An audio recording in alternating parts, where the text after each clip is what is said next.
हाय मित्रों, the study ice YouTube channel पे आप सभी का स्वागत है।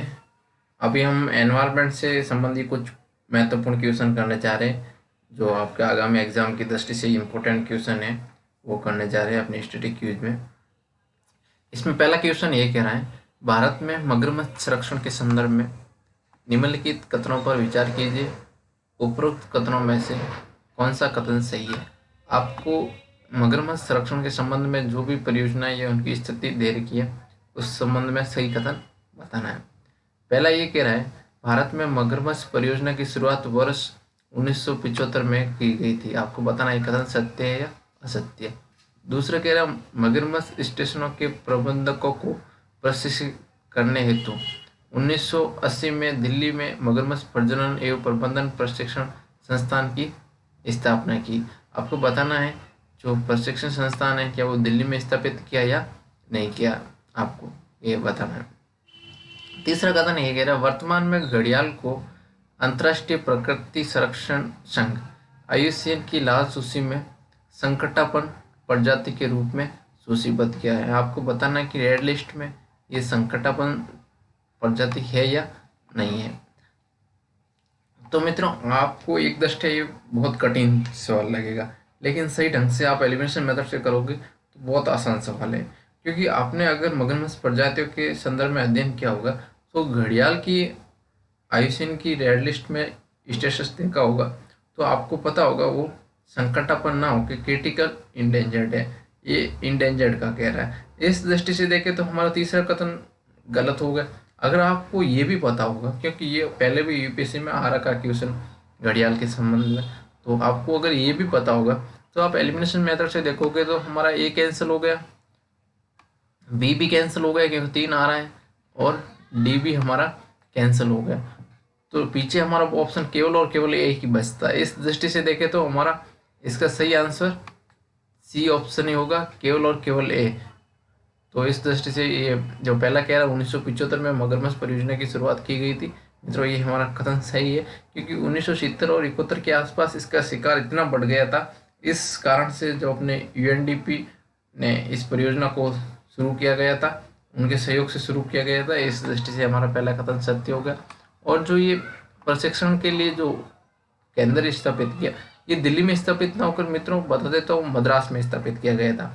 इस दृष्टि से देखें तो हमारा ये दूसरा कथन भी असत्य हो गया और तीसरा कथन भी असत्य हो गया। इसका सही आंसर ए हो गया। अब हम नेक्स्ट क्वेश्चन देखते हैं। ये कह रहा है, टुंड्रा बायोम के संदर्भ में निम्नलिखित कथनों पर विचार कीजिए। उपरोक्त कथनों में से कौन सा कथन सही है? आपको सही कथन बताना है। पहला ये कह रहा है, वर्ष के अधिकांश समय इस बायोम में वृक्ष नहीं होते। आपको बताना ये कथन सत्य है या असत्य है। क्या इस क्षेत्र में अधिकांश समय में वृक्ष होते हैं या नहीं होते हैं? ये कह रहा है, सरीसृप और उभयचर प्रजातियों की संख्या कम होती है। आपको बताना ये कथन सत्य है या असत्य।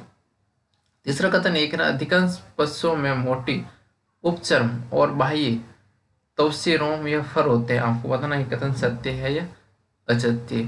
तो दोस्तों आपको बता देता हूँ, पहला कथन हमारा सत्य है, क्योंकि आप सभी को पता होगा यह वृक्ष जब सूर्य का ताप मिलता है उसी टाइम थोड़े थोड़े पनपते हैं, बाकी नहीं पनपते। इस दृष्टि से देखें तो हमारा पहला कथन सत्य हो गया, वर्ष के अधिकांश समय में वायु में वृक्ष नहीं होते।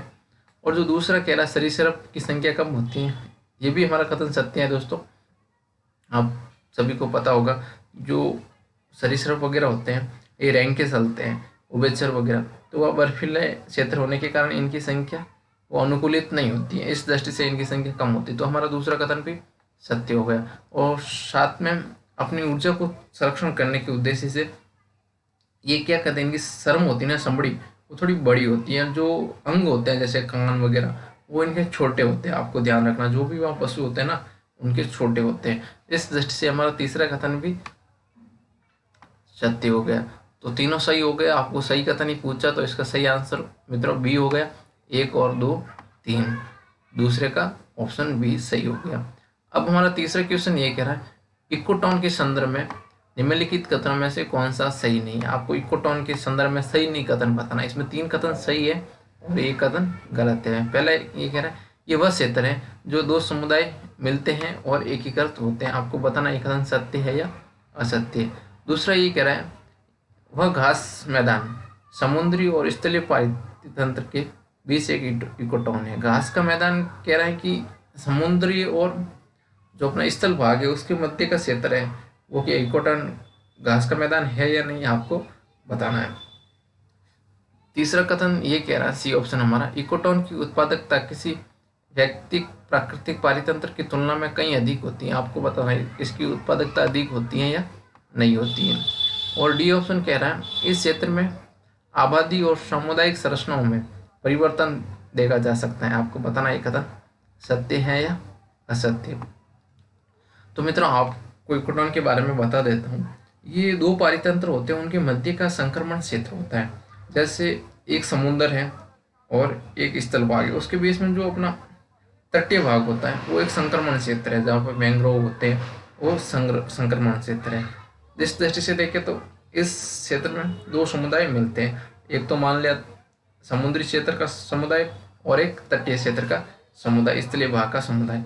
इस दृष्टि से हमारा दूसरा कथन, पहला कथन सत्य होगा। और दूसरा कथन समुद्र और स्थल के मध्य, आपको पता होगा जो घास का मैदान है वो रेगिस्तान भाग है और जो वन भाग है स्थल वाला उसके मध्य का एक संक्रमण क्षेत्र होता है।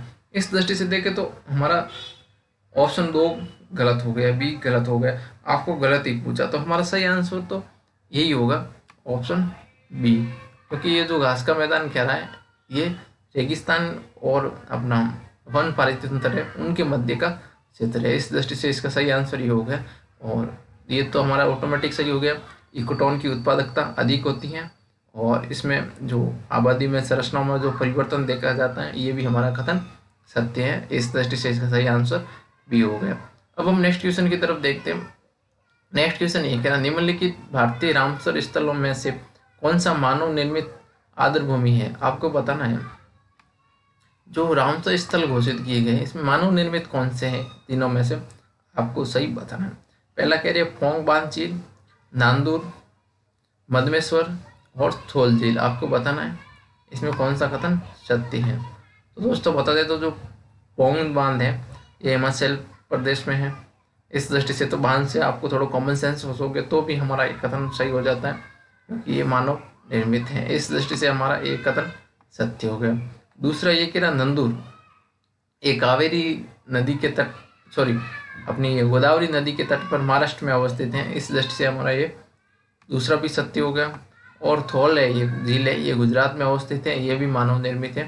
इस दृष्टि से हमारा तीसरा कथन सत्य हो गया। तीनों कथन सत्य हो गए, तो इसका सही आंसर ऑप्शन डी हो गया, 1, 2 और 3, जो 4 नंबर क्वेश्चन का हमारा डी हो गया। मित्रों आपको बता देता हूँ, जो भी हमारी आदर भूमियाँ हैं उनके बारे में आप डिस्कशन कर दीजिए, उसकी लोकेशन क्या है क्या नहीं है वो आप देख लीजिए। अगर 5th नंबर क्वेश्चन ये कह रहा है, जब शोधकर्ता या अनुसंधान संगठन बड़े पैमाने पर कम संपन्न देशों या उपेक्षित लोगों से किसी औपचारिक मंजूरी के बिना जैविक संसाधनों का दोहन करता है तो उसे क्या कहा जाता है। इसमें यह कह रहा है कि जब कोई शोधकर्ता या कोई संगठन जो सामुदायिक हैं उनका जो जैविक ज्ञान है उसका उनके बिना मंजूरी भी प्राप्त करता है तो उस प्रकृति को क्या कहते हैं, आपको कहना चाहिए, बताना चाहिए।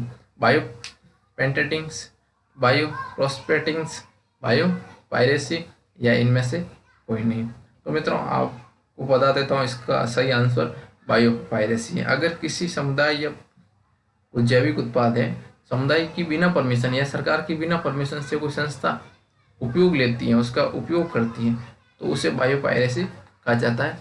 ये एक तरह से प्रतिबंधित है, आपको ध्यान भी रखना चाहिए। इस दृष्टि से 5 का हमारा ऑप्शन डी सही हो गया। अब हमारा 6 नंबर क्वेश्चन ये कह रहा है, उत्तरी पूर्वी भारत की निम्नलिखित में से कौन सी आर्द्रभूमियों की रामसर सूची में शामिल है। आपको बताना जो उत्तरी पूर्वी क्षेत्र है उसमें जो आर्द्रभूमियाँ हैं उसमें रामसर साइड में कौन कौन सी है आपको ये बताना है। पहला कह रहा है मानस, दूसरा कह रहा है दीपोर बिल, तीसरा कह रहा है काजीरंगा और ऑप्शन डी कह रहा है रुद्र सागर। अगर मित्रों आपने रामसर साइटों के बारे में अध्ययन किया तो इसका सवाल आप आसानी से कर पाओगे, क्योंकि आपको पता होगा मानस और काजीरंगा ये दोनों रामसर साइट की लिस्टेड में लिस्ट नहीं है। आप इस दृष्टि से देखें तो हमारा पहला कथन असत्य हो गया और तीसरा कथन असत्य हो गया। तो अगर 1 और 3 निकाल देते तो हमारा ऑटोमेटिक ये कैंसिल हो गया, ये कैंसिल हो गया और ये कैंसिल हो गया। तो हमारा सही आंसर डी हो गया, केवल 2 और 4, क्योंकि ये त्रिपुरा में है रुद्र सागर और मानस अपनी असम में है, लेकिन ये आर्द्र भूमि नहीं है, ये भी ध्यान रखना। और जो दीपोर बिल है ये असम क्षेत्र में है और ये आर्द्र भूमि है, ये भी ध्यान रखना। और रुद्र सागर है, ये भी आर्द्र भूमि है। साथ में एक और बता देते, तो जो मणिपुर में लोकटक झील है वो भी आर्द्र भूमि है। तीनों का नाम आप याद रखना, ये एग्जाम की दृष्टि से बहुत ही महत्वपूर्ण है। मित्रों, तो हमारी स्टैटिक क्यूज ये समाप्त हो जाती हैं और नेक्स्ट स्टैटिक क्यूज में हम और क्वेश्चन लाएंगे एनवायरनमेंट से संबंधित। आप जरूर देखिए, साथ में अपने मित्रों के साथ शेयर भी कीजिए और वीडियो को लाइक भी कीजिए और साथ में चैनल को सब्सक्राइब कीजिए। Thank you.